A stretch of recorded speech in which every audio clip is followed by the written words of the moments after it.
nuestra institución universitaria de Envigado, donde nos convoca el desarrollo de la 7ª versión del Simposio Internacional Las Ciencias Sociales en América Latina, un espacio de diálogo creado por nuestra maestría en Ciencias Sociales que permite el abordaje de la investigación en las ciencias sociales desde la mirada crítica a las problemáticas de la sociedad en América Latina. Este es un espacio en el cual nos permitimos como programa dialogar sobre aquellas temáticas sobre las cuales se fundamenta el programa, sobre nuestras líneas de investigación, sobre nuestros intereses investigativos y adicionalmente alrededor de las experiencias que tienen nuestros invitados tanto nacionales como internacionales y de los avances que nos presentan los estudiantes de sus trabajos de grado. Bueno, entonces saludamos a todos los participantes que nos acompañan hoy. Hoy nos acompañan docentes de la Facultad de Ciencias Sociales, nos acompañan docentes que son asesores de los estudiantes que hoy van a hacer la socialización de sus avances de investigación. Nos acompaña el profesor James, que acompaña el seminario de investigación de la cohorte nueva del programa, que ya estamos en la cohorte 6, esperamos el próximo semestre ya la 7ª cohorte del programa. Bueno, les cuento que, como podrán ver, este evento va a ser grabado con fines académicos y para difusión, inclusive como material pues, de consulta para ustedes. De hecho, en la página tanto de Facebook como de YouTube, ustedes van a encontrar las memorias de todos los simposios que se han desarrollado en los últimos años. Bueno, para dar inicio a esta primera parte del evento, entonces vamos a arrancar con el panel. En este panel abordaremos las experiencias de investigación en ciencias sociales de nuestros invitados, tanto el nacional como el invitada internacional. Como invitada internacional, entonces nos acompaña la profesora Cándida Chévez. Ella es licenciada en Psicología, magíster en Educación en Desarrollo Local y licenciada en Psicología, investigadora y consultora de equipos multidisciplinares en temas como educación, pedagogías de la memoria, juventudes, violencias, derechos humanos, género, migración y políticas públicas. Es docente del Grupo de Trabajo de Infancias y Juventudes de Claxo.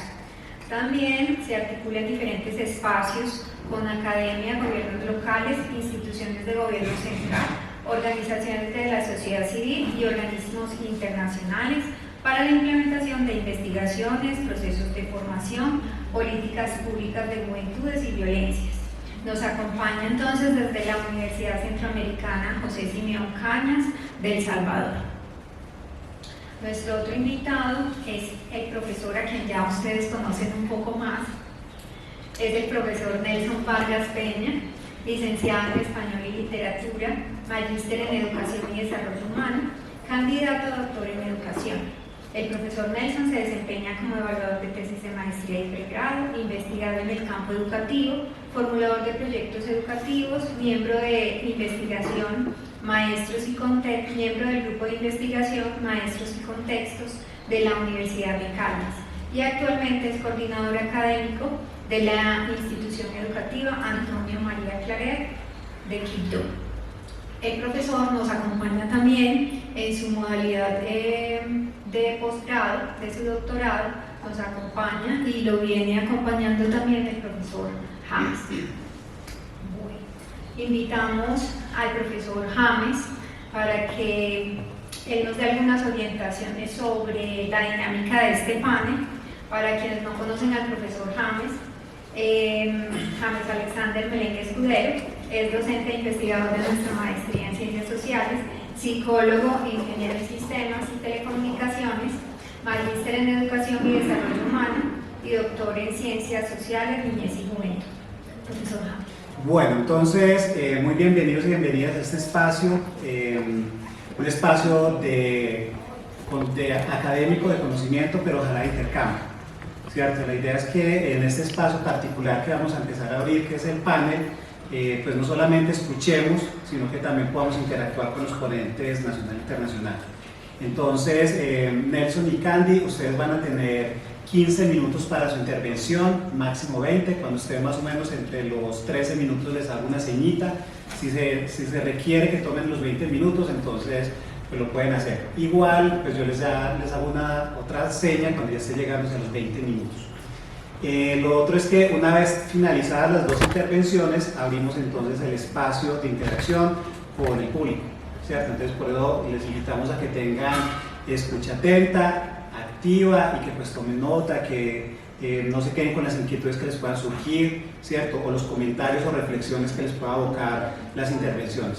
Y posteriormente pues pasaremos al escenario ya de socialización de los trabajos de avances de trabajo de grado de la Corte 5, ¿cierto? Entonces, bueno, muy bienvenidos, bienvenidas. Entonces, Nelson, bienvenido.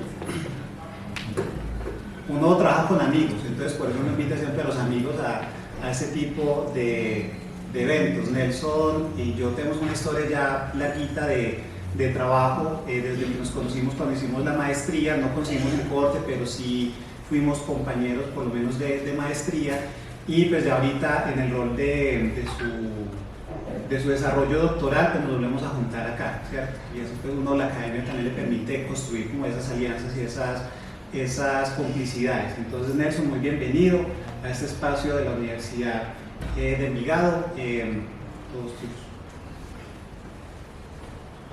Bueno, muy buenas tardes. Buenas tardes.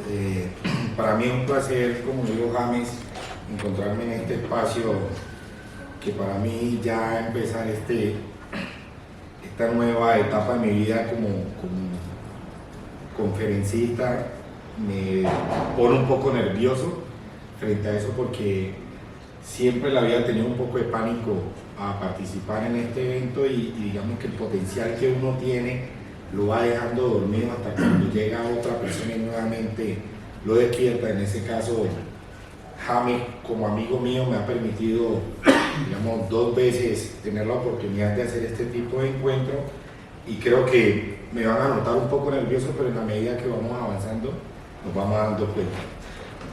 Siempre me ponen unos temas complejos, no sé por qué, cuál es la intencionalidad de James, pero la misma dinámica de la investigación y la lectura que uno viene realizando permite tener un poco más amplio, digamos, el espectro frente a cómo la educación hace parte, digamos, es un constructo social y cómo hace parte de la ciencia social. Entonces, creo que la dinámica de este trabajo va a ser un poco teórica. Bueno, como mi nombre, ya lo han mencionado, mi nombre es Nelson Vargas Peña y espero aprovechar estos 15 minuticos, ser lo más prudente y sustancioso del mismo. Te vamos a hablar nosotros sobre la experiencia y la práctica transformadora en la parte social, que estamos en la maestría de Ciencias Sociales, y cómo lo vamos a abordar nosotros. Esta pregunta problematizadora quiero que la tengamos aquí presente, no la vamos a desarrollar todavía. Dice, ¿cómo la experiencia directa y la práctica reflexiva contribuyen al desarrollo personal y profesional? Como ya hemos visto, aquí estamos varias disciplinas que nos abarcamos. Aquí hay sociólogos, aquí hay médicos, hay psicólogos, hay docentes, bueno, en fin. Entonces vamos a mirar cómo es de la experiencia, que esa experiencia, cuando nos hablan a nosotros de la experiencia, siempre hablamos desde la parte unipersonal, pero resulta que la experiencia no es unipersonal. O sea, la experiencia tiene que ver con eso que nos pasa, y eso que nos pasa incluye al otro. No hay experiencia si no incluye al otro ser humano, porque nadie puede decir, hacer una hazaña sin que tenga testigo o alguien que lo haya, digamos, ayudado. Con eso empiezo en esta temática, con esta pregunta. Te vamos a empezar con la teoría del aprendizaje sobre la experiencia. Habla David Cole. Dice que el desarrollo del modelo de aprendizaje que describe es un ciclo de 4 etapas: la experiencia concreta, la observación reflexiva, la conceptualización abstracta y la experimentación activa.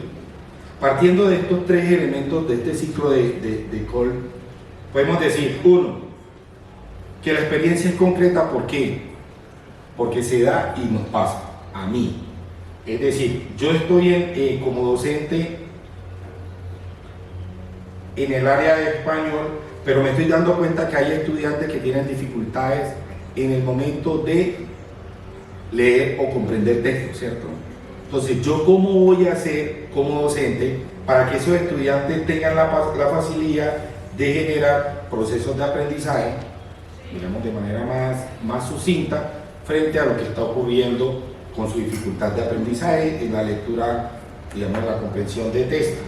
Entonces, cuando nos habla de esa experiencia concreta es porque ya identificamos la problemática que tiene el estudiante y cómo nosotros vamos a trabajar junto con ellos, con un colectivo, esa situación de los estudiantes. Si lo llevamos a mi tesis, yo estoy trabajando un tema que tiene que ver con construcción de paz. Ustedes me están hablando de la experiencia concreta. Yo soy víctima del conflicto armado. Entonces, ¿quién más como uno, como ser humano, víctima del conflicto armado, puede hablar de construcción de paz? O sea, la experiencia como víctima me permite generar un discurso, digamos, diferencial frente a lo que no han pasado ese hecho. Es decir, que la experiencia concreta viene siendo lo que yo he vivido, ¿sí? No tanto la teoría. Esa observación reflexiva permite que a partir de los hechos o los sucesos, digamos, que encarnan, digamos, esa experiencia, uno vaya un poquito más allá de ella, ¿sí? Empezar a preguntar el por qué ocurre esto o qué lleva a esto. Nosotros miramos en las observaciones reflexivas, va más allá de esa mirada, sino más a la comprensión de eso que se está observando, ¿sí? De eso que sucede, como les dije ahorita. Y la conceptualización abstracta, que a veces es como nosotros, esas teorías que yo, me disculpa James que yo lo ponga siempre referente, pero es mi amigo, con James discutimos eso porque yo siempre digo, yo me desprendo de la teoría un poco, que es lo que me están diciendo la conceptualización abstracta, porque no es lo mismo preguntarle a una víctima sobre paz que preguntarle a alguien que sabe en teoría sobre paz. Son dos percepciones diferentes y por eso nos dice que la conceptualización es abstracta. Bueno, ¿qué nos está diciendo la teoría y qué nos dice la realidad? Es como cómo converjan las dos en ese sentido. Y la experimentación activa, que tiene que ver, más que un laboratorio, la experimentación es poner en escena aquellas, digamos, situaciones concretas que ocurren dentro del territorio, en el caso, digamos, de lo que estoy trabajando yo en la tesis, poner situaciones concretas y cómo generamos transformación en ellas, ¿sí? La influencia de la experiencia en la transformación social. Aquí hay varias perspectivas, ¿cierto? Una es la perspectiva individual, que tiene que ver, como yo les dije ahorita, lo que me sucede a mí, ¿sí? Juega un papel crucial en la percepción de comprensión de las dinámicas sociales. Las experiencias personales pueden moldear las actitudes, valores, comportamientos hacia una transformación social y positiva. Alguien me decía, cuando estábamos con todo este proceso de paz, me preguntaba a nivel personal que si yo creía en la paz a pesar de que yo era víctima del conflicto armado y por qué yo tenía una mirada totalmente diferente y esperanzadora frente a lo que estaba ocurriendo, digamos, en ese momento, y yo por qué no odiaba, digamos, a los victimarios. Yo les decía, porque es que la única forma de generar paz es perdonar. Y de generar paz es perdonar al otro, porque el otro también es víctima.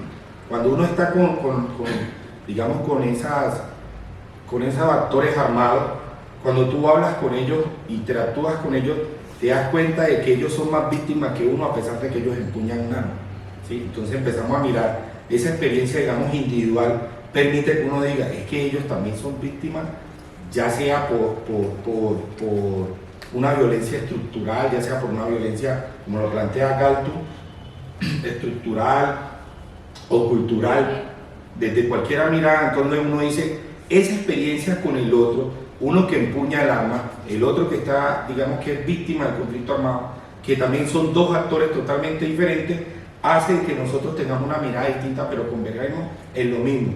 Somos actores de una orilla a otra, pero no sabemos por qué nos encontramos ahí, ¿sí? Ya en el desarrollo de modelos, digamos, de cambio, ahí es que viene la percepción y por qué uno debe trabajar, digamos, sobre esas situaciones que le ocurren en la vida, o digamos, de esa parte de la experiencia, es que en Colombia la parte de la empatía depende lastimosamente de la posición en la que uno se encuentra en el momento, ¿sí? La empatía depende cuando uno es menos negro o cuando es más negro. La empatía depende de si tiene o no tiene recursos económicos. La empatía depende, o sea, si vamos a mirar la empatía en Colombia, depende de la persona que esté enfrente a sí mismo en la empatía, cosa que no debería ser así, porque si nosotros deberíamos de generar transformaciones de cambio, la empatía es comprender al otro desde su mismidad, desde su lugar de enunciación. ¿Sí? Desde ahí empezamos nosotros a hablar de empatía, porque es que a veces las conductas traen unos trasfondos emocionales, psicológicos. Con ustedes los que son, psicólogos saben un poco más que muchas veces las personas no actúan así, sino porque las mismas emociones trabajan o de acuerdo a cómo hayan sufrido o hayan vivido la vida a sí mismos. Pero nosotros, como digamos del área de ciencias, que trabajamos las ciencias sociales, desde la educación, ser empático implica uno generar procesos de cambio. ¿Y cómo ese proceso de cambio se genera? Por ejemplo,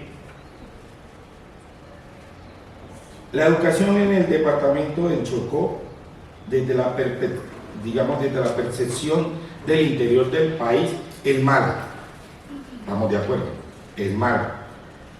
Ahorita con toda esta dinámica que se está dando con esta política nueva reforma de la educación, aún más va a ser más mala. Pero la percepción que tienen ustedes, digamos, de esa educación en el Chocó, es que nosotros no miramos realmente por qué la educación en el Chocó está de esa manera. Pero si yo les podía decir, yo que estoy allá, les digo, es que la inversión en educación en el Chocó es mínima. Las escuelas en el departamento del Chocó, por eso vamos a hablar de construcción de paz, son mínimas. Las infraestructuras son mínimas.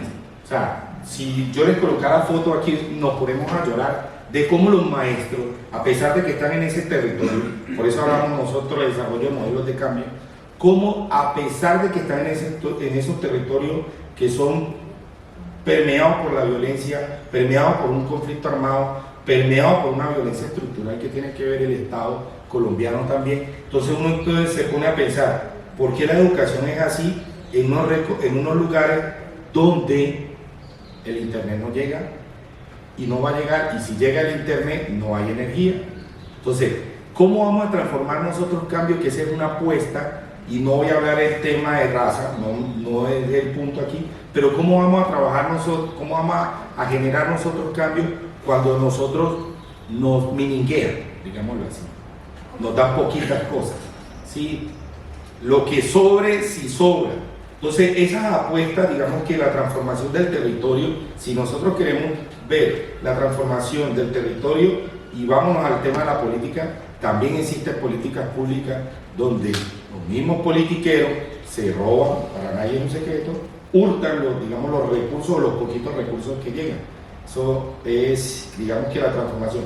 Pero a pesar de todas esas, digamos, de esas vicisitudes, de toda esa dinámica, digamos, empobrecida, porque nosotros no somos un territorio pobre, sino empobrecido, que son dos cosas muy distintas, porque somos uno de los territorios más ricos que hay en el mundo. Tenemos todo, minerales, agua, tenemos tierra, tenemos todo, pero a la misma vez somos un territorio empobrecido, y empobrecido que no permite generar procesos de transformación reales. Ahora sí se están viendo, porque entre más profesionales, que la educación en el departamento del Chocó es una lucha. Nosotros no estudiamos porque queremos, nosotros estudiamos porque nos toca, ¿sí? Entonces el tema de la inversión social es poca. Entonces, a pesar de que hay unos desarrollos, unos modelos, digamos, de cambio, ha sido un poquito más lento en comparación a nuestros departamentos vecinos. Llámese Antioquia, llámese Risaralda, bueno, vámonos para Armenia, vámonos para el Valle. Muchas personas tenemos que emigrar, digamos, del departamento para generar una transformación del cambio. 2 minutos para 15, 2 minutos para 18. Bueno, esa experiencia como agente transformador de cambio es que me tiene a mí aquí, porque si nosotros no podemos hacer una apuesta desde las ciencias sociales, desde la educación, para transformar el territorio, uno no hace un doctorado o una maestría para colgarla, con todo respeto, ahí hizo una maestría. Si usted no le apuesta a la transformación de esa tesis, de esa propuesta de investigación, de lo que ustedes están haciendo, apaguen y vámonos. Por eso hoy yo le estoy haciendo una apuesta a la educación, a la construcción de paz desde la formación de los maestros, desde la mirada de los maestros víctimas del conflicto armado, ¿sí? Entonces miramos que en Colombia existen demasiados programas de construcción de paz, pero nunca hacen un acercamiento. Por lo general nos dicen qué debemos hacer, pero nunca nos preguntan qué necesitamos, ¿sí? Y cómo nosotros lo podíamos abordar, digamos, desde el territorio. Toda esta teoría no la vamos a leer, sino que voy a ir, digamos, haciéndole la interpretación desde la mirada de la educación. Entonces, miramos la práctica, ¿sí? Bourdieu introdujo los conceptos de hábito, campo y capital, resaltando cómo las disposiciones, digamos, duraderas adquiridas a través de la práctica y la experiencia social guían el comportamiento y la percepción de las personas. Sabemos que todo se convierte en un hábito porque todo el tiempo repetimos y repetimos lo mismo, ¿sí? Repetimos y repetimos lo mismo, pero ese hábito tiene que ser transformador, no digamos que vaya en contra de la misma, digamos, de la misma comunidad. Entonces lo convertimos en hábito cuando nosotros practicamos las cosas de una manera consciente y día a día. Ejemplo, la cultura metro. Desde 1995 que fundaron que dio la primera ruta del metro en Medellín, se habló de la cultura metro y desde ahí se quedó la cultura metro, todo el mundo cuida la cultura, usted volvió un hábito de cuidar, digamos, lo propio, lo que nos cuesta, ¿sí? Entonces ese hábito significa eso. Ya el campo tiene que ver con la parte del territorio, todo lo que tenemos que ver en los campos de acciones donde usted, cada uno, digamos, enmarca su experiencia y su práctica, y el capital que tiene que ver con recursos humanos, que tiene que ver con la parte social, cultural y todo eso. Esos impactos de transformación tienen que ver en el ámbito de la educación, digamos, superior, que se han demostrado cómo el hábito de los estudiantes influye, digamos, en su éxito académico. En Colombia tendemos siempre a que cuando un joven va a buscar un trabajo recién graduado, no lo cogen porque le falta experiencia, pero nosotros no estamos creando, digamos, aquellas personas que tienen experiencia permitan que el otro vaya adquiriendo a través de, digamos, los conocimientos que tiene. Entonces, muchos de nosotros, digamos, fracasamos o desertamos de ciertos trabajos para los cuales estamos formando, porque no hay un hábito de, digamos, de continuidad, ¿sí? Entonces tenemos que apostarle, digamos, desde las ciencias sociales. Digamos que la teoría de Bourdieu subraya el papel clave de la práctica y la experiencia con configuración de comportamiento y por ende en la transformación de los individuos constructores de paz. La importancia de la educación y la conciencia. Digamos que la concienciación y la formación sobre las dinámicas sociales, la justicia y la equidad son fundamentales para maximizar el impacto positivo de la experiencia y la práctica en la transformación social. La educación fortalece la capacidad de acción informada y visionaria. Yo soy un fiel ejemplo de eso, ¿sí? Digamos, y muchos de los que estamos aquí, como les dije ahorita, si nosotros esta maestría en ciencias sociales no nos moviliza, el doctorado no me moviliza para una transformación del territorio donde yo me encuentro, que no estamos haciendo absolutamente nada, con todo respeto, ¿sí? Y ahorita yo escuchaba a dos investigadores aquí que decían, es que estaba en esta teoría, pero ya no estamos en esta teoría, nos tocó transformar. Yo lo único que dije fue, la lectura permite de que usted salga de donde cree que estaba o creía que iba a estar, y yo se lo estoy diciendo y por eso hoy estoy aquí. Uno cree que la teoría no le sirve, pero sí sirve, ¿sí? En la fundamentación teórica sirve tanto que uno la pone en escena y se da cuenta si sirve para lo que yo estoy necesitando o no me sirve. Y yo soy apático un poco a la teoría como, digamos, como presunción o como prejuicio. Prefiero conseguir la teoría en la medida que, digamos, el accionar, digamos, lo que pasa en el campo me permite, digamos, identificar. Entonces, el tema de la conciencia, hacer un trabajo en ciencias sociales o en educación que no transforme las realidades sociales económicas, políticas y culturales en el territorio donde yo estoy, entonces no estoy haciendo absolutamente nada. Digamos que esta es una parte, digamos, de la conciencia. Ya el rol del individuo en la transformación, ¿cuál es el rol que yo, digamos, tengo en este caso? ¿Sí? ¿Cómo a mí me mueve la experiencia? ¿Cómo de lo que yo, digamos, he adquirido un poco, digamos, en la academia me ha permitido a mí, digamos, llegar a lugares que ustedes ni siquiera se pueden imaginar? Y como ustedes, ahorita hablaba con la invitada internacional y hablábamos sobre El Salvador y yo le decía, pero la mirada de acá como colombiano es distinta a ustedes cuando están en el territorio, ¿sí? Nadie va a Medellín sino a consumir coca y prostitutas. Ese es el imaginario de lo que está pasando, digamos, en Colombia en estos momentos. Entonces, todos los extranjeros han creído que vienen a Medellín es única y exclusivamente. Entonces, nosotros como digamos, pertenecientes al territorio, nosotros cómo vamos a quitarle esa mirada al extranjero frente a esos sucesos, digamos, esas dinámicas sociales que hoy se están moviendo, digamos, en la ciudad de Medellín y todo el Valle de la Aburrá. Entonces, ¿cuál es mi rol como individuo frente a eso que está ocurriendo? Que aunque nosotros lo estamos naturalizando y normalizando, todo lo que, digamos, las destrucciones sociales que se están ocurriendo es enorme, digamos, en este territorio del Valle de la Aburrá. Y ahí hay unos desafíos y unas oportunidades que nosotros podemos, digamos, realizar. En la memoria les va a quedar. Y ahí hay unos ejemplos de transformación. Quiero concluir con lo siguiente. La experiencia y la práctica son esenciales para la transformación en contextos educativos, laborales y sociales. Las teorías de Cole y Bourdieu, junto con la investigación empírica, proporcionan un marco sólido para entender este proceso, promoviendo cambios a nivel personal y social. Con eso me despido. Muchas gracias. Bueno, mientras hacemos el tránsito, agradecerle a Nelson por esa invitación tan interesante de repensar un poco el papel de la experiencia en la investigación social. Porque a veces asumimos la experiencia más como una categoría teórica dentro de nuestras investigaciones que como un elemento constitutivo de la hermenéutica del investigador.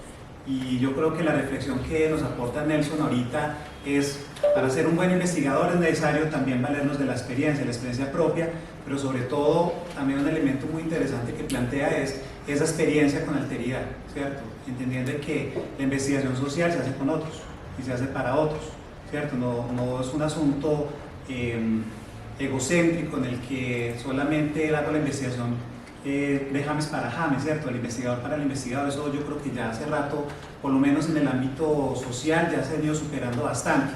Entonces, pues me parece muy interesante esa invitación y sobre todo pensando en que independiente del paradigma en que nosotros estemos, las investigaciones deben tener también una apuesta de transformación. Por lo menos en las clases que comparten ustedes conmigo, yo creo que les he tratado de plantear un poco eso, y que independiente de si la investigación tiene un corte positivista o hermenéutico o crítico social, la apuesta a su investigación tiene que ser una apuesta transformadora, ¿cierto? Y es posible pensar que desde yo esté haciendo una investigación de corte positivista puede haber transformación, por supuesto que sí. Yo puedo explicar una realidad, pero a la vez de esa explicación tratar de buscar una transformación, o a través de la comprensión de la misma, sin irme pues a ubicarme necesariamente en un paradigma crítico social, hacerlo. Entonces, yo creo que estas reflexiones nos ponen claro desde el lugar de enunciación de Nelson, que es la construcción de paz, desde lo que él ha vivido como experiencia, lo que le toca vivir en un escenario tan complejo como es el Pacífico colombiano, en este caso el Chocó, pero que nos pone también en perspectiva de diálogo. Yo me imagino, Samuel, que en el caso tuyo, con el tema puntual que los apuntes de construcción de paz en tu interés investigativo, dialoga bastante también, digamos, la conversa que estaban ahí. Entonces espero también tus realimentaciones ahí con Nelson. Dicho eso, entonces, ¿ya estás? Le doy paso a la profesora Candy Chévez, Candy para nosotros. Candy es una gran aliada para mí porque nosotros hemos venido desde 2015, nosotros nos conocimos en Guatemala en la Escuela de Posgrados de Claxo, y desde ahí pues hemos venido tejiendo también diferentes apuestas de investigación, también apuestas de acompañamiento social desde el educativo en diferentes escenarios latinoamericanos. Ambos somos consultores internacionales para ministerios de educación de El Salvador y de Honduras actualmente, y somos también consultores para Naciones Unidas. Entonces desde ahí pues hemos tenido la oportunidad de trabajar pues ya con casi 10 años, ¿no? Y entonces bueno, les presento a Candy. Candy es un psicóloga también, ya les han nombrado, magíster en desarrollo social y candidata a doctora en ciencias sociales. Ya próximamente esperamos su título de doctorado. Entonces Candy, muy bienvenida a nuestra institución educativa y pues bueno, ¿qué haces? Gracias. Bueno, muy buenas tardes a todas y todos. Un gusto estar con ustedes. Realmente siempre es un gusto estar en Colombia, poder dialogar, compartir de experiencias muy similares y de caminos, que era justo lo que conversábamos con Nelson, de tener caminos también muy similares que nos permiten ser un espejo mutuo para poder ver nuestras realidades y reflexionar sobre ellas. Bueno, en esta tarde me gustaría compartir con ustedes un poquito sobre este camino de las apuestas éticas y metodológicas que tenemos desde las ciencias sociales, en particular cuando trabajamos con poblaciones vulnerables, ¿verdad? En mi caso, James ya lo ha comentado un poco, me dedico especialmente al trabajo con juventudes en contextos de violencia, trabajo con mujeres en medio de estos escenarios de violencia, y todo lo que ha significado, ¿verdad? dentro de países, dentro de contextos que viven conflictos armados u otro tipo de situaciones, como las juventudes terminan siendo estigmatizadas y criminalizadas en estos escenarios.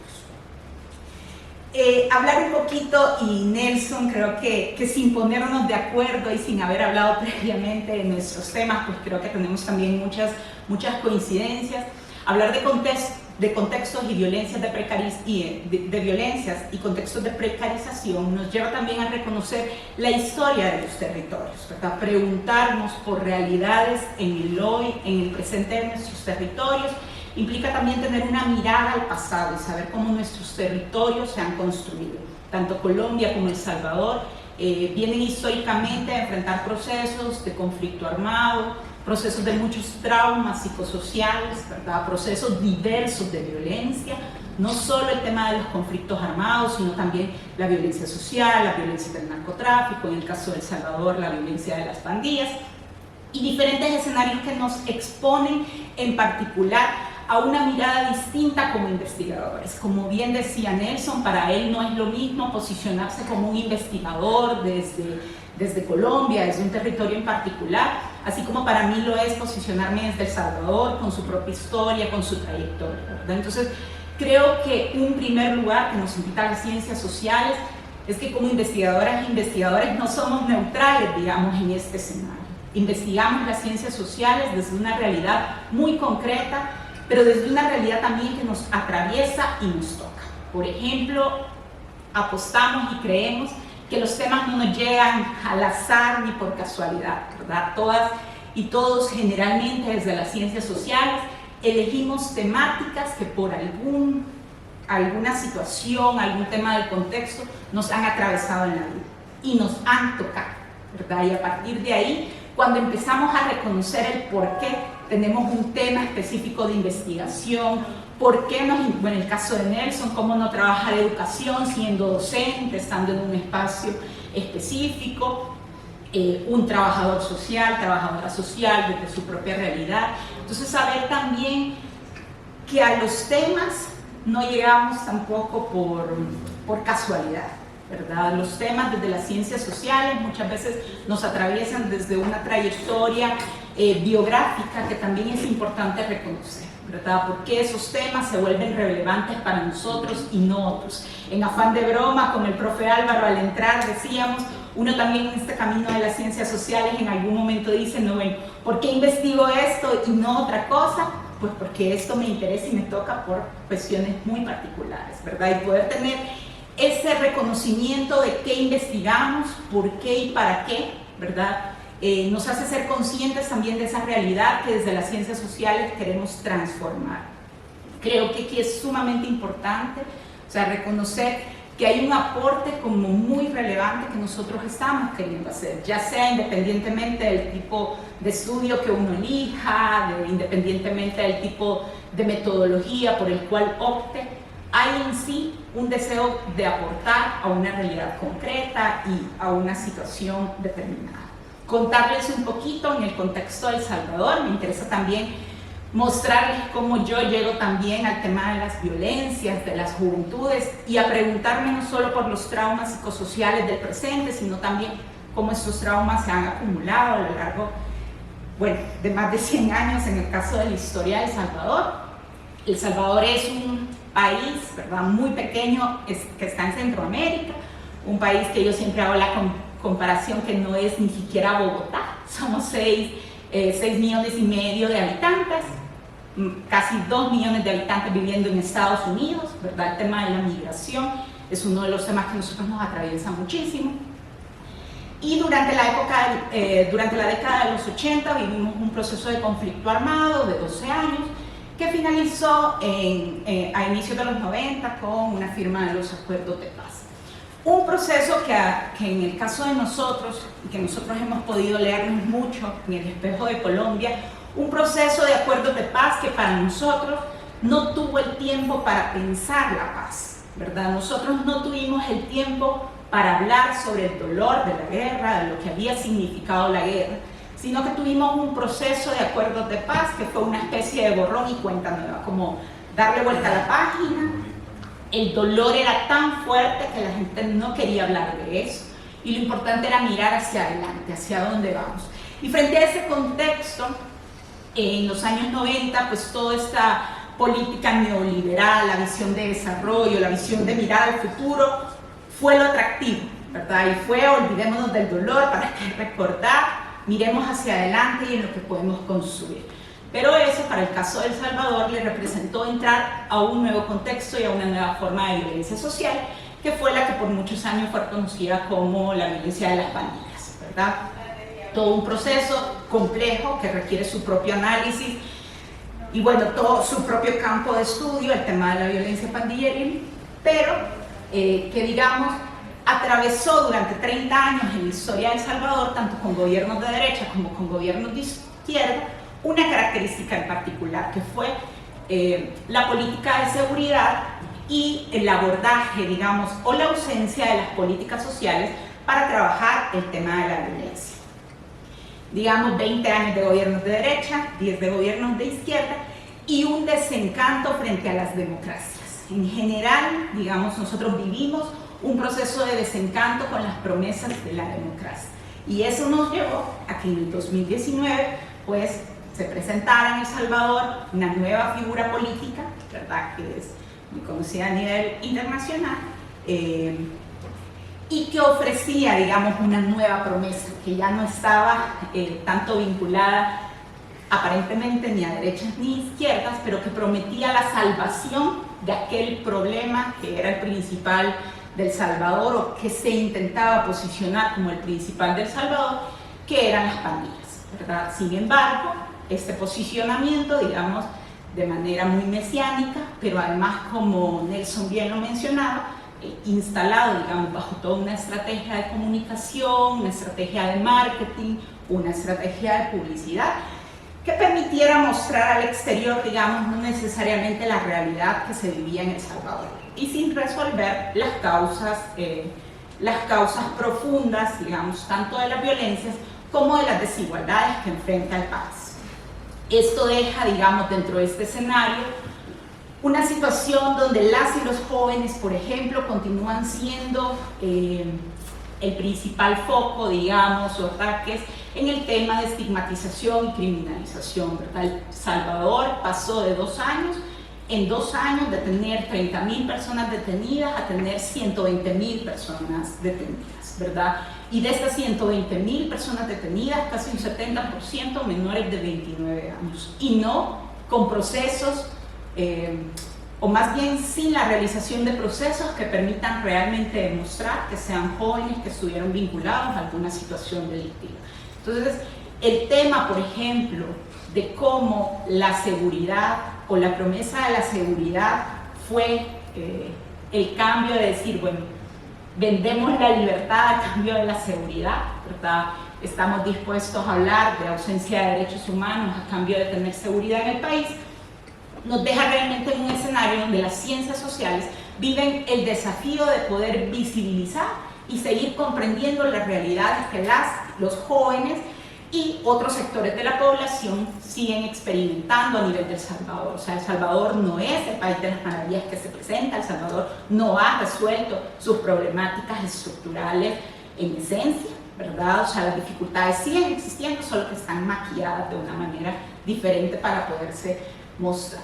Entonces, digamos que las ciencias sociales, en mi caso particular, me han permitido hacer un tránsito investigativo para poder abordar el tema del dolor individual y social, ¿verdad? ¿Qué le sucede a un país que lleva más de 50 años viviendo diferentes formas de violencia? ¿Qué costo tiene para un país y para una sociedad determinada el vivir estas diversas formas y simplemente ir generando, digamos, como un trauma sobre otro? Y sobre esto, digamos que uno de los grandes desafíos que tenemos desde las ciencias sociales es realmente posicionarnos, visibilizarnos y ganar también territorio, demostrar que muchas de las investigaciones que hacemos desde otros lugares, digamos, no los tradicionales de la academia, tienen la misma validez porque nos están permitiendo comprender temáticas específicas, ¿verdad? Y particulares. Y una de las bondades que nos da las ciencias sociales es justamente que desde la apuesta por estudios cualitativos, sociocríticos, nos permite realmente generar otros caminos y otras trayectorias de investigación. Yo brevemente les quiero compartir la experiencia con 3 procesos de investigación que yo he tenido y donde la esencia ha sido apostar, digamos, por el arte también como un camino, como una forma de poder tocar el dolor sin necesidad de revictimizar a aquellos que han vivido los hechos o las situaciones, ¿verdad? Entonces, una apuesta por dejar de ver a los sujetos, a las personas que participan en esta investigación, a las poblaciones vulneradas, no solo como testigos, ¿verdad? No solo como personas que brindan un testimonio cuando queremos una entrevista, cuando queremos un grupo focal, sino que sean personas que dentro de un proceso investigativo son capaces de convertirse en narradores, es decir, ser capaces de resignificar su propia historia de violencia vivida y que el proceso de investigación les permita a ellos también tener una mirada reflexiva y un proceso de comprensión. En nuestro caso, 3 caminos investigativos, digamos, nos han llevado a poder recorrer este proceso. Uno de los primeros, que James ya les comentaba, que lo hemos venido trabajando de manera conjunta, se llama Las Guapas, Historias de Vida, Amor y Libertad, y es todo un trabajo de investigación con mujeres jóvenes privadas de libertad que estuvieron mucho tiempo vinculadas a pandillas en El Salvador. Entonces es un proceso, digamos, de largo aliento, porque esto sí tiene que no son procesos de 6 meses, ¿verdad? O de 8 meses, sino que es un proceso realmente de caminar junto con las personas que dejan de ser, en nuestro caso, sujetos que aportan, ¿verdad?, un testimonio, que cuentan su historia, sino que se convierten también en co-investigadores, co-investigadoras de nuestros procesos y que están junto a nosotros, no solo analizando para un artículo, sino realmente analizando también para comprender qué ha sucedido en sus propias vidas durante esta trayectoria. Luego, la siguiente investigación, que es mi tesis doctoral, se llama Culpable por ser joven, paisajes de la guerra en El Salvador contemporáneo, y recoge todo este tema del juvenicidio, ¿verdad?, y lo que le sucede a un país que vive expuesto por muchos años a situaciones de violencia que no son trabajadas, y cómo las y los jóvenes se convierten en el principal foco ¿verdad?, de vulneración de sus derechos. Y una tercera experiencia que se llama Caminos de la Memoria, que es un trabajo con 3 generaciones de mujeres que están unidas por situaciones de violencia individual y colectiva. Esta tercera experiencia es una investigación más centrada en violencia de género y en el continuum de la violencia de género. Entonces hemos trabajado con mujeres que vivieron situaciones de violencia en los 70, 80, ¿verdad? Luego con sus hijas que vivieron situaciones de violencia en el 90, 2000, y con las nietas que viven violencia, digamos, en la última década, y cómo también poder tejer esta comprensión de la violencia de género desde estos escenarios de perspectiva histórica, ¿verdad?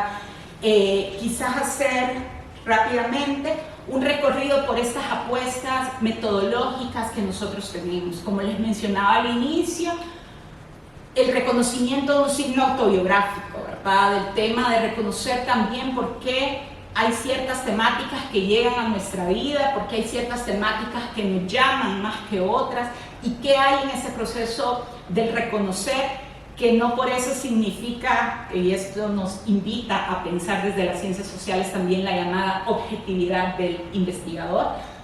No somos neutrales ante los temas que estamos investigando, insisto, los investigamos porque nos han afectado y nos han tocado y queremos hacer algo dentro de ese proceso.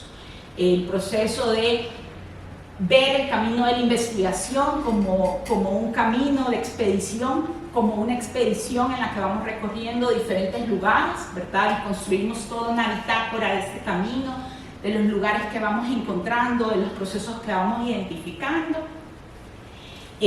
Un proceso que apostamos a que sea contado desde múltiples voces, no solo desde las personas que investigamos, sino también de aquellos que les decía se vuelven co-investigadores y aportan también desde esa realidad, desde esa voz y de maneras diferentes, ¿verdad? En este sentido, para nosotros y en particular para mí en este proceso, el abordaje, por ejemplo, de la investigación desde la poesía, de un poeta llamado Roque Dalton, que fue un poeta salvadoreño, que ya les quiero cerrar compartiéndoles un extracto de uno de sus poemas. La poesía de Roque es la que a mí me ha permitido hacer una lectura del dolor y de las violencias vividas en El Salvador desde una forma diferente, sin necesidad de revictimizar el dolor y sin necesidad de poner a las personas en un escenario donde vuelvan a vivir ese dolor de la misma manera. Y finalmente, esta esencia que les menciono, que es pasar de ser testigo a narrador, ¿verdad? Por ejemplo, señores que vivieron masacres en El Salvador en la época de los 80 nos decían en algún momento, es que mire, yo doy testimonio, la gente me viene a pedir mucho testimonio para una investigación, vienen investigadores de distintos países y me piden que dé mi testimonio, que me dé mi testimonio, y cada vez que uno da su testimonio le duele, y le vuelve a doler y vuelve a revivir el proceso, pero uno lo da, pese a eso, uno da su testimonio con la esperanza de que dar ese testimonio sirva para algo. Pero en realidad en muchos de los casos eso no se sabe. Ese testimonio se va y jamás retorna y jamás se sabe qué pasó con esa historia y con ese dolor que la persona revivió. Entonces la apuesta por pensar que cuando trabajamos con escenarios o con contextos donde las personas han vivido directamente los hechos de violencia, poder pensarnos en que no sean personas que den un testimonio, sino personas que sean capaces en ese camino de poder narrar y resignificar también esas violencias vividas.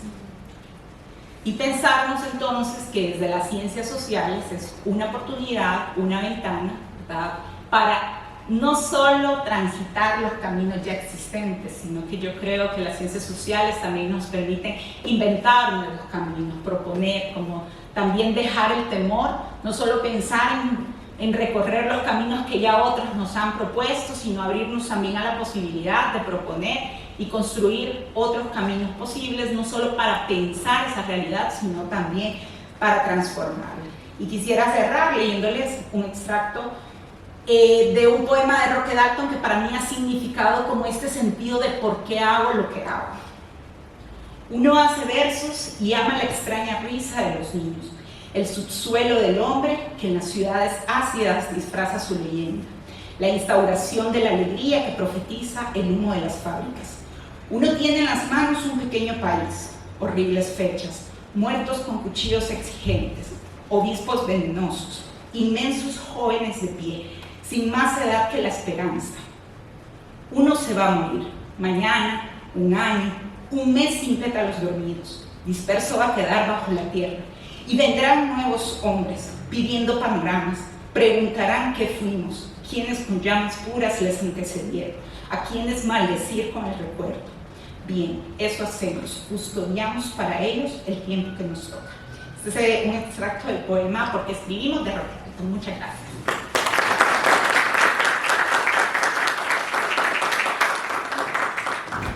Muchas gracias por tu intervención. Otra intervención muy provocadora en términos de la ética que hemos construido al hacer la investigación, ¿cierto? Y también como a veces las investigaciones o los temas de investigación ligados al tema de la experiencia que nos traspasa Nelson son cosas que nos van llegando, ¿cierto? A veces uno se la pasa en la búsqueda constante de temas de investigación, pero a un buen investigador generalmente los temas le van llegando también, ¿cierto? Y es muy importante entonces también poder reflexionar mucho sobre las apuestas que nos plantea Candy respecto a cómo abordar la investigación desde ese corte transformador, pero sobre todo desde, volviendo también a lo que plantea Nelson al inicio, en ese gesto de alteridad, en el reconocimiento del otro, con quien yo hago la investigación como un co-investigador, ¿cierto? Como un par, y no solamente como un informante, y no caer como en ese, digamos, como en ese dilema del extractivismo cognitivo que a veces se hace con las investigaciones, ¿cierto? Nosotros llegamos, simplemente recogemos información, cumplimos nuestro requisito investigativo con quien lo tengamos y ya, ¿cierto? Y yo eso lo he escuchado en muchos escenarios, aquí en Colombia particularmente he escuchado bastante que uno llega a comunidades, sobre todo cuando uno tiene prácticas, sobre todo desde el área social con psicología, que una de las comunidades dicen, acá llegan todos los semestres estudiantes de diferentes universidades, pero nunca sabemos qué hacen con la información que nosotros les damos, entonces estamos cansados de eso. Incluso desde el ámbito de la educación popular, que es otro en el que yo me movilizo bastante, ocurre mucho este tipo de situaciones, es algo que yo les mencionaba, esa hermenéutica del investigador, ¿cierto? Foucault la denomina como esa forma de construirse a sí mismo. Entonces, que estos espacios en los que estamos tratando de generar diálogo y debate acá en la maestría nos permita construir una buena hermenéutica de investigadores más éticos, investigadores con más conciencia, donde la experiencia sea un elemento fundamental, no solamente para nuestro quehacer, sino para el impacto transformador que nosotros buscamos hacer. Ustedes se están formando como magísteres en ciencias sociales con un énfasis en investigación. Y eso nos pone, yo siempre los he mencionado a ustedes, que nos pone en una situación de, digamos, de una responsabilidad social histórica, ¿cierto? De cómo abordamos nuestras investigaciones y que, como decía Nelson, no cumpla solamente el requisito de poner el diploma en la pared y decirle a los hijos, vea, es que uno tiene que ser alguien en la vida, sino que realmente el título que uno ostenta al hacerse investigador, al formarse como investigador en el campo social, pues realmente nos permita ayudar a transformar esta realidad que a veces está jodida, perdón la expresión, pero uno que a veces se topa con ciertas realidades, es muy tenaz lo que uno le toca ver. Entonces, digamos, nos ha tocado ver situaciones en los relatos, sobre todo cuando hablaba Candy de los relatos con las chicas privadas de la libertad. Nosotros nos tocó escuchar cosas que nosotros decíamos en la vida, pensamos que hemos escuchado una situación de estas. Entonces, en nuestras manos está que desde nuestras investigaciones también ayudemos a generar esa conciencia.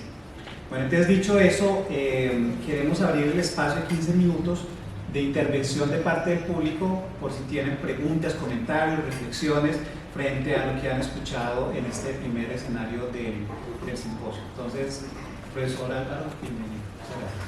Buenas noches ya. Bueno, yo quisiera como rescatar un elemento bien importante y es lo que estamos refiriendo constantemente en las dos presentaciones sobre la experiencia individual y la construcción a partir de esa experiencia. Invito a los estudiantes de nuestra maestría a que miren sus grupos, lo particulares que son esos grupos, ¿cierto? De hecho, más particulares que los de otras maestrías en las que nosotros hemos tenido la posibilidad de estar. Justamente eso genera una posibilidad de experiencia que es bien particular y que va a permitir que ustedes construyan un camino en la interacción con lo que escuchan de esos compañeros que, les insisto, son grupos muy particulares, con grandes diferencias, y ustedes quizás no pueden ver lo que eso significa o la riqueza que les va a proporcionar eso, y digamos que ahí hay un potencial muy grande en esa interacción que ustedes logran establecer, porque justamente la intención de la maestría es llevarlos como a esa posibilidad de investigar lo que hemos insistido, investigación situada, contextualizada, pertinente, que lo primero que empieza a dar la pertinencia es la conexión directa que ustedes tienen con esas temáticas, ¿cierto? La temática no se las decidimos nosotros, sino que ustedes llegan con un tema que los ha tocado de alguna manera y quieren tratar de establecerlo, ¿cierto? Y tienen que elaborar un camino que van a recorrer para enfrentar ese tema, y a veces estamos medio perdidos en ese camino y entonces ustedes voltean para un lado para el otro porque los seduce un profesor, los seduce un comentario de otro, entonces dan una vuelta para allá, después otra para acá y se mantienen en unos banderazos que son una locura, y nosotros de afuera los vemos y nosotros sabemos que eso está pasando, pero sabemos que tiene que pasar, ¿cierto?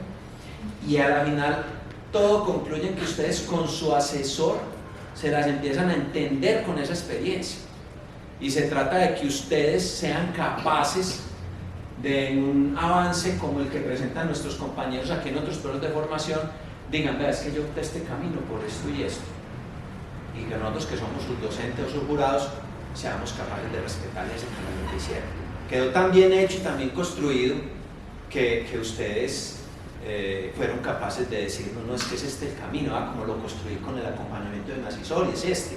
Entonces yo les puedo decir aquí, ve, ¿por qué no haces esto? ¿Por qué no lo haces así? ¿Por qué no miras esto? Porque pues, ustedes tienen que pararse también ahí en lo que los toca de eso, en su experiencia transformadora de la formación, y decir con compañía de su asesor, eso es fundamental, cuál es el camino y por qué, y ser capaces de sostenerlo. Ahí es donde logran construir una investigación seria y un producto serio de investigación, porque insistimos con eso, pertinente, contextualizada, situada. Ya puede que a algunos les pase por encima y no les diga mucho eso, pero se refiere justamente a ese asunto, asuntos que los toquen y que toquen la comunidad con la que ustedes están trabajando. Entonces me parece interesante lo que pasa con estas dos perspectivas, porque miren que ellos se han dejado tocar por la realidad que les permitió generar unos temas y después unas preguntas de investigación. Lo mismo estamos generando que pase con ustedes, ¿cierto? Abriendo los espacios para eso,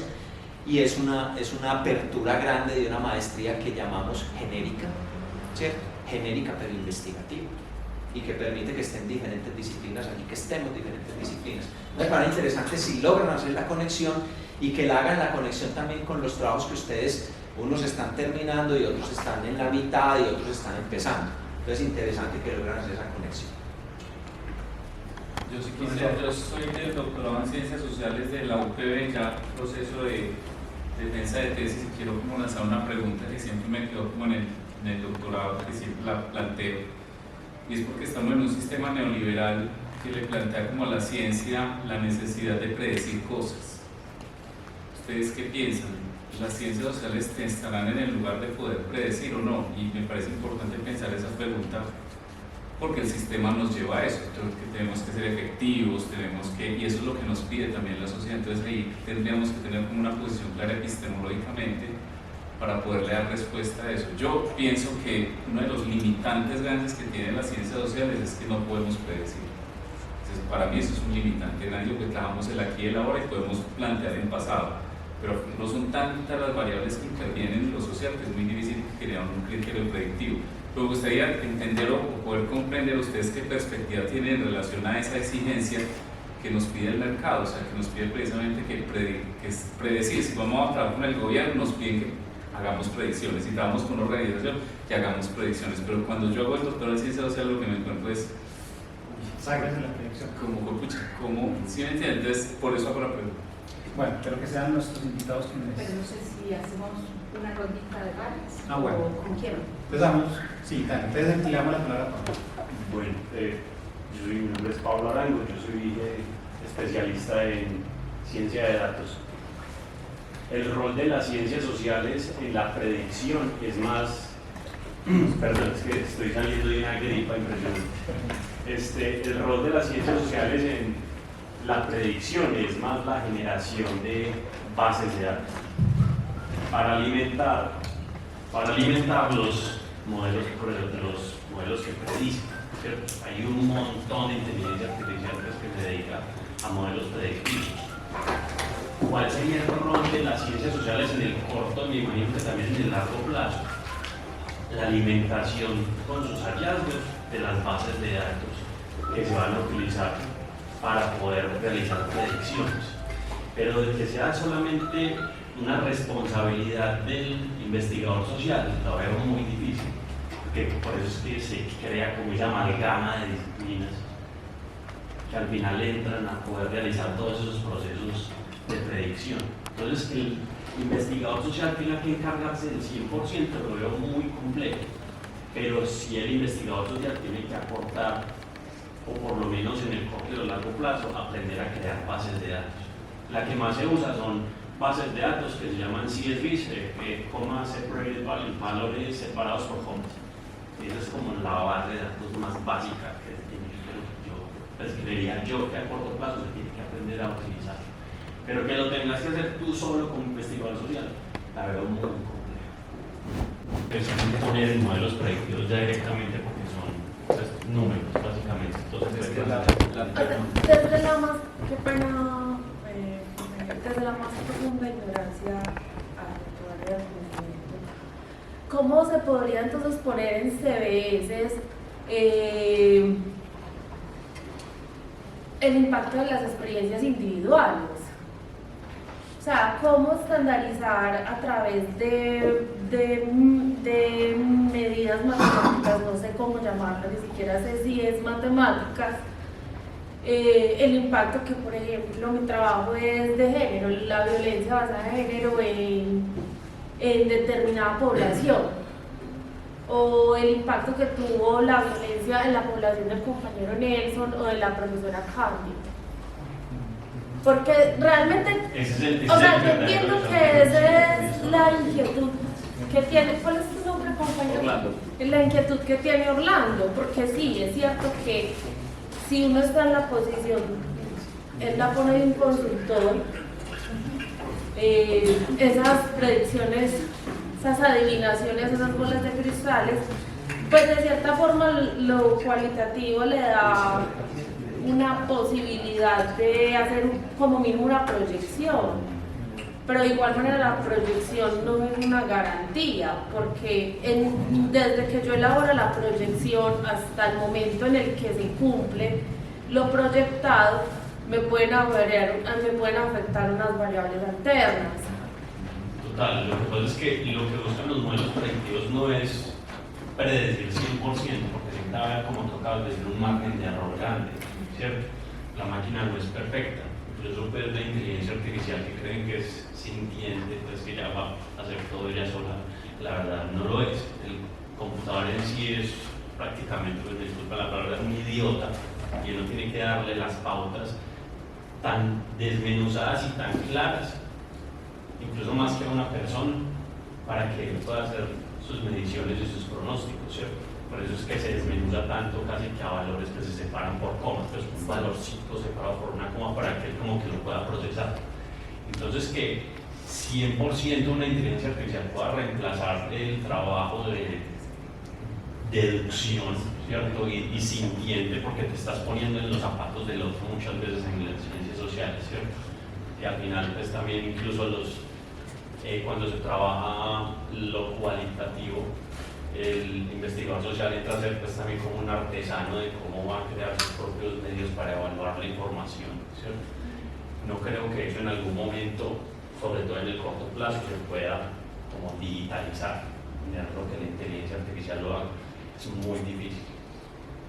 Yo pienso que hay un asunto importantísimo y es no entrar en esa polaridad de lo cual y lo cuanti. Pienso que lo cual y lo cuanti lo define la pregunta. No es un asunto de, es que yo soy cual, yo soy cuanti, no hay un asunto de la pregunta y la formulación de la pregunta en relación al problema que define si se hace cual y o cuanti, y ambos son complementarios, ¿cierto? Entonces, yo pienso que hay unos asuntos de la inteligencia artificial que pueden ayudar mucho en esos criterios predictivos, pero siempre pienso que el gran problema de las ciencias sociales es que nosotros no vamos a tener, como hace el ingeniero, es que el ingeniero construye un puente y predice cuánto va a durar el puente, y te lo dice exactamente, y te dice si se va a caer. ¿Cierto? Un ingeniero llega y mira la estructura y dice, no, vea, esto es la resistencia, se cayó, ¿cierto? En ciencias sociales va a haber un asunto ahí muy complejo, ¿sí me entiendes? Hay asuntos de y si hay un temblor de tierra y se cae el puente, ¿quién va a predecir eso? No. Entonces hay un rollo que sale ya como total de control. Es falible. Es falible total. Yo creo en particular, y bueno, aquí desde el aporte personal también, ¿verdad? Porque yo creo que justo una de las bondades de las ciencias sociales es que no hay justamente un único camino, digamos, para empezar. Justamente esta parte de qué queremos hacer y para qué. Las ciencias sociales no tienen necesariamente el camino de predecir, no es su tarea. Y no es que sea una falla de las ciencias sociales el no poder predecir. Es un lugar particular y por eso uno apuesta también y elige estar desde estos lugares, ¿verdad? Entonces, no es tarea de las ciencias sociales el tener que predecir siempre, digamos, tiene un camino quizás a través del cual se puede hacer, que el compañero compartía, pero hay otros caminos donde lo que nos permiten es hacer otras cosas. El tema es que necesitamos saber. Yo te lo puedo decir desde mi experiencia como consultora en construcción de políticas públicas, por ejemplo, en todo el trabajo de cómo contribuimos desde los aportes que realizamos, desde nuestras investigaciones, con todo este toque cualitativo, ¿verdad? Sociocrítico, muy fuera, digamos, de todos la utilización ni de bases de datos, ni de estos escenarios, pero como desde estas investigaciones tenemos reflexiones que permiten aportar a la construcción de políticas públicas, en nuestro caso particular, tanto políticas de juventud, políticas de seguridad, políticas de educación, por ejemplo, porque esto es lo que nos aporta, o uno de estos caminos, porque tampoco es que diga que sea otro único, este camino en particular nos permite comprender de una manera diferente, ¿verdad? La compañera ponía el ejemplo de la violencia basada en género.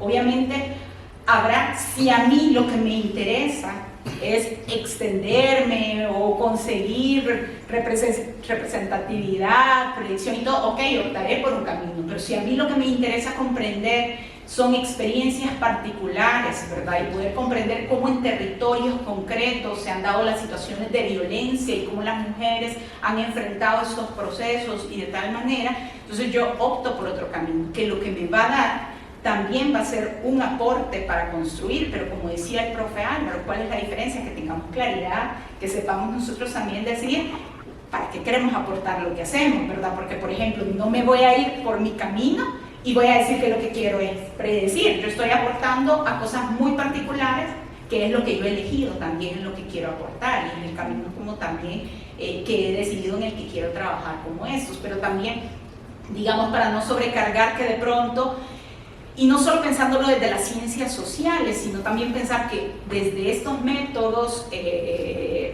llámense o cuántico, y mixto, lo que sea, no decir que quiero hacer uno y quiero estar resolviendo o respondiendo, digamos, con el otro. Entonces, por eso es tan importante tener la claridad en qué quiero aportar, ¿verdad? Y para qué con lo que voy a investigar, pero no pensar que si no lo hacemos de determinada manera es menos bueno, es menos riguroso o tenemos falla porque no nos igualamos, digamos, a otros métodos. O sea, son diferentes simplemente.